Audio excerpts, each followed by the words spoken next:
What's up, everybody? I wanted to touch base and talk to you guys about commercial insurance. Whether you are going to start a hotshot trucking company or a big rig trucking company, or you were a company driver, and now you want to start your own business, become an owner operator, start your own authority. This is hopefully some good information and some things to think about, and maybe some things to potentially stay away from. Hopefully it helps you out. Like I said, this particularly pertains to new authorities. My experience on getting commercial insurance and some things I've learned along the way. So the federal minimum liability is $750,000. From my experience, you never want to get the minimum. Brokers, pretty much any broker these days, they're going to want $1 million liability insurance. So just get the million right off the bat. Just get the million. $100,000 cargo insurance is what I have. That's pretty much the standard. If you are a car hauler, there are brokers out there who are going to ask you what kind of trailer or how many cars you can haul. If you're a 2 to 3 car hauler, it's $100,000. If you're in the 4 to 5 car range, they're looking for $150 and up. The reason for that is, some of these cars are brand new. I haul 2020s. It's 2020. I haul 2020s all the time. I just quoted a Rolls Royce earlier today, a 2015 Rolls Royce. So, I mean, it happens. You put on 2 Rolls Royces and you got $100,000 cargo insurance, you're probably going to be denied. So that is something to think about. But $100,000 cargo insurance is about the standard, unless, like I said, if you're a car hauler or there are specific situations where you may need more. In the case that you need more and you already have $100,000 cargo commercial insurance, but you need more for a specific trip, say you want to haul those 2 Rolls Royces, you can go, this is probably not the only site, but it's one that I've used and one that I'm familiar with. Tripcargo.com is it's a website that you can purchase like one-time additional cargo insurance. There is some information that you'll need to plug in, as well as a route, etc., etc. And then they will tell you how much it's going to be, and you can pay for just like one-time cargo insurance just to get you through that one load that you wanted to haul 2 Rolls Royces. So that's really good. If you are going to haul cars like myself, I haul both freight and vehicles. Brokers that I spoke to, that I was getting quotes from, they wanted to know, are you going to haul cars? So if you have a flatbed, or if you've purchased, or if you're using a flatbed with ramps but don't plan on hauling cars, just tell them yes anyways. Say, primarily I haul freight, but I might haul a car here and there. The reason for that is, if you have a car on your trailer and God forbid you get in an accident and you're not specifically covered for vehicles, then you just bought that. So above the rest of the accident, so if you don't plan on hauling cars but you have ramps, just throw it in there. It's better to have it and not use it rather than the other way around. Another thing that a lot of these insurance brokers are going to ask you is if you're hauling hazmat. Obviously, if you don't have a Class A license, this does not pertain to you. But if you are hazmat certified with a commercial driver's license, even if you're just certified, it's probably best that you say, yeah, potentially I may haul a hazmat load here or there. Another thing I don't know if it's just in the state of California, which I am based out of, or if it's across the board in every state, but I was asked if I was going to haul animals. I did have a horse trailer at one point, and I was thinking about getting into that or doing it here and there, possibly. And so I got kind of into that situation where I was asked if I was going to haul animals, how much, how many, where I was planning on hauling, just a lot of different questions. And because I was a new authority and just looking at quotes, I just kind of X'd out of that. So I decided not to continue the process with that. But you may also get asked as you're calling brokers and getting quotes. Another thing, it's really important. You're going to have this commercial insurance most likely for your first year. So take the time to get several quotes. It's not just like your personal car insurance.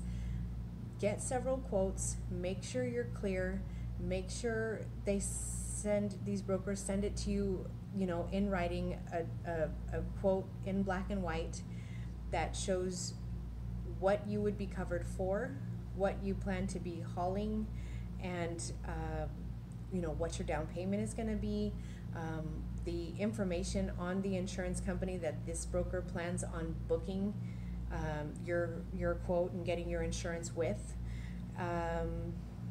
Make sure you get it in writing. It's going to take some time, but do your homework. Do your homework on both the broker as well as the insurance carrier or company that they're trying to put you with. The reason I say that is because some brokers just want to push you through. Of course, they're making money off of signing you up, so they want to just push you through. If you don't know the right questions to ask, then you may end up getting insurance that is not going to work for you after you've gone through all these hoops to get set up, to get your authority, to get the green light to haul your first loads, and then you may realize that the insurance that you got is not working out right off the bat. So what I preferred to do was get a broker in my same time zone.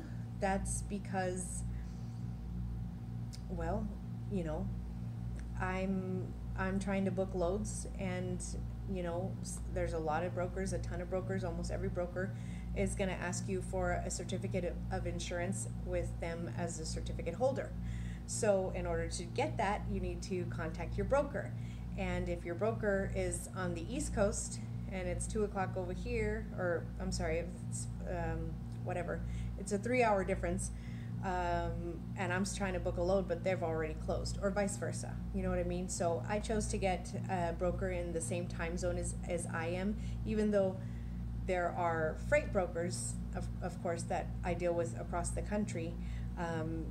It's easier for me to get a hold of my broker, as well as, I made sure that the gentleman at my brokerage, my insurance brokerage, I've got his cell phone number, I've got his email. If I need a certificate of insurance on a weekend, their office is closed, I can hunt him down and he can help me on the spot. So that's really important. One of the most important things is, like I said, almost every broker, it doesn't matter if it's a auto broker, a freight broker, it does not matter.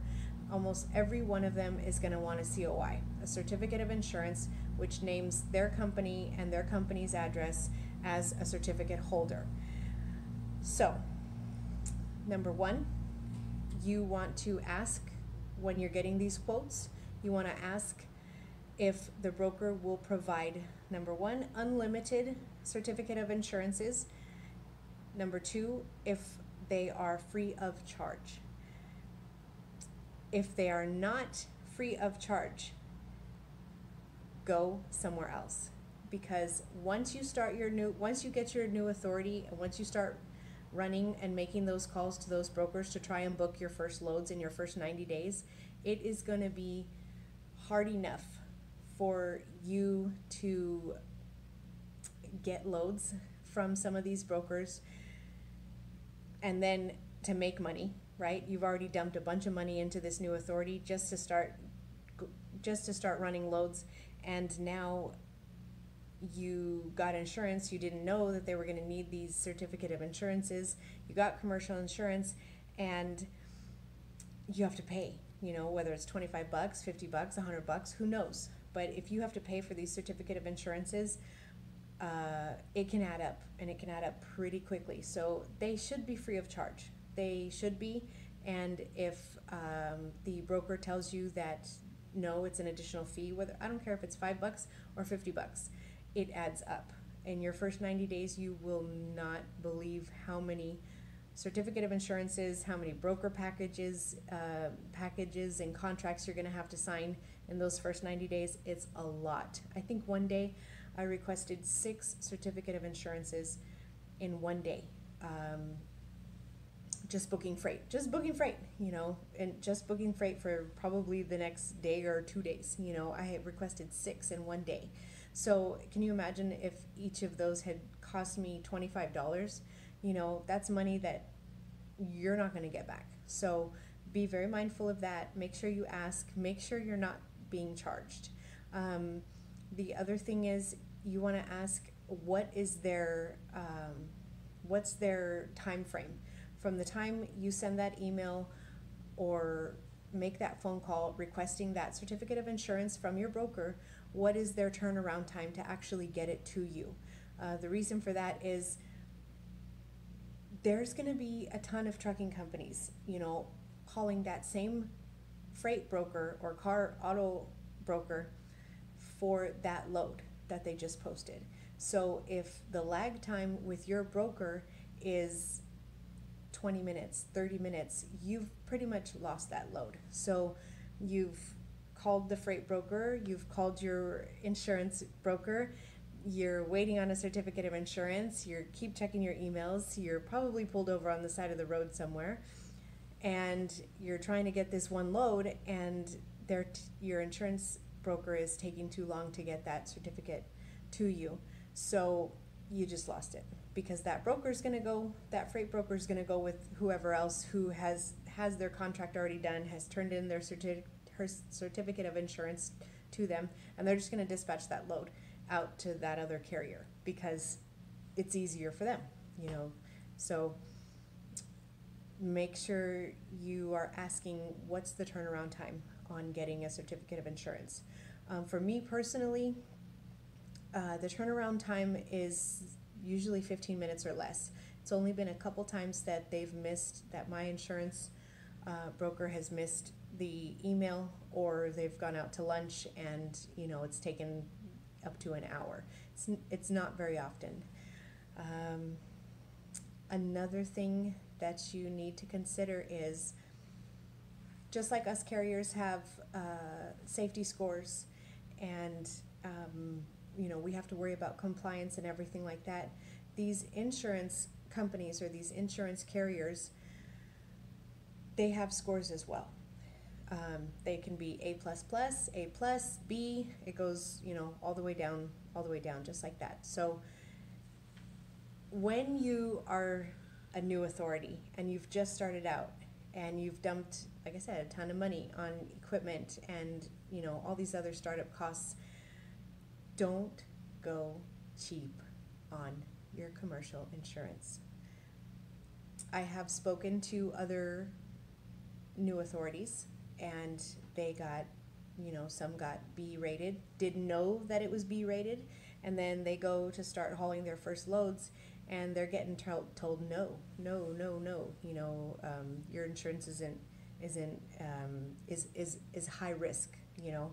So it's not worth it. If it's $100 difference, you know, ask that insurance broker, what's the rating on this insurance company that you're giving me this quote for? It was like $150 difference or something for me. And of course, like I said, I'm based out of California. You guys, if nobody knows, I'm sure everybody knows, but California is like one of the most expensive places to do business or to do anything. So my insurance is very high. My insurance is $1,500 and change per month, and I have a good personal driving record. but it's just, it is what it is. I got A++ rated insurance and I pay for it. But I did not get turned down in my first 90 days because I had risky insurance. So that was something, that was a plus. That was a thing that I had going for me. And like I said, I got a quote for B+, I think, rated insurance, and it was like $150 less per month.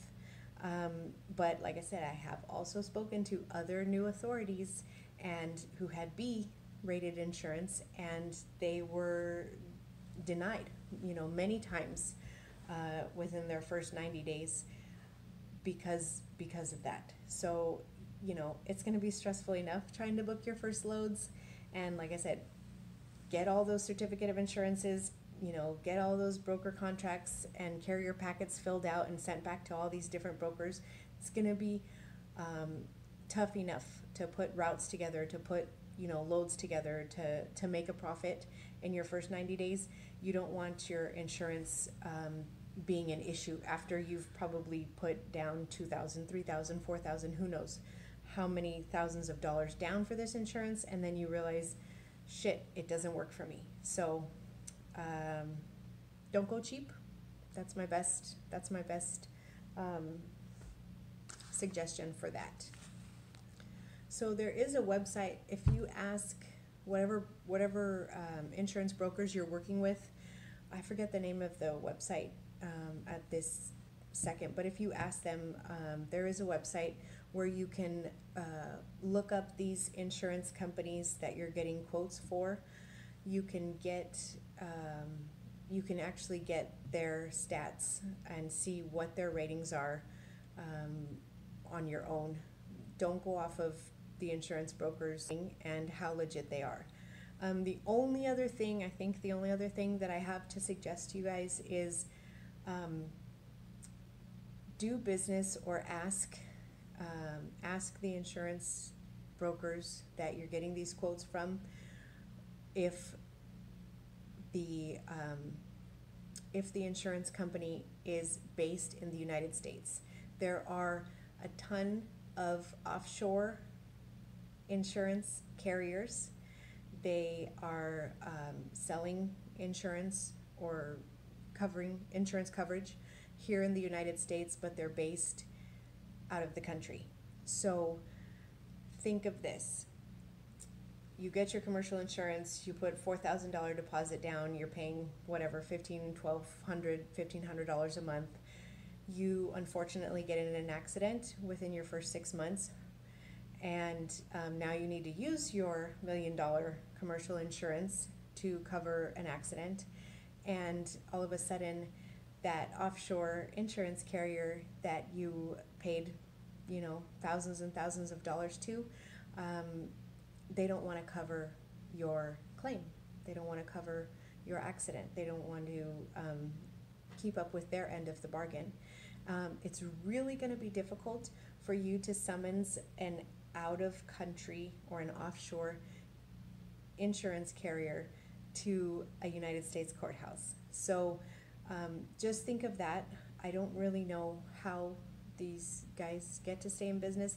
I know that there probably are some very good offshore insurance companies, but in my mind, I see that as a risk, and it's an expensive thing. Commercial insurance is very expensive, and we never want to use it. But if we do have to use it, I want to know that I've gone with a company that will keep up their end of the bargain. So, and if they don't, that I can hold them accountable through a court system or through somebody to keep up their end of the bargain. So that's really important in my mind. There are, but like I said, there are, I'm sure, some offshore insurance companies that are legit and that do business the way business should be done. But in the event of an issue, I just want to know that I can go after them if they don't hold up their end of the bargain. So hopefully this helps you guys. If you have any questions, or if there was something that I missed, or if there's something that you're not clear on, please feel free to leave me a comment or send me an email, and I'll either tell you the answer as best as I know it, or if I don't, I will find that out and get you an answer. So I hope this helps, and I'll talk to you guys later.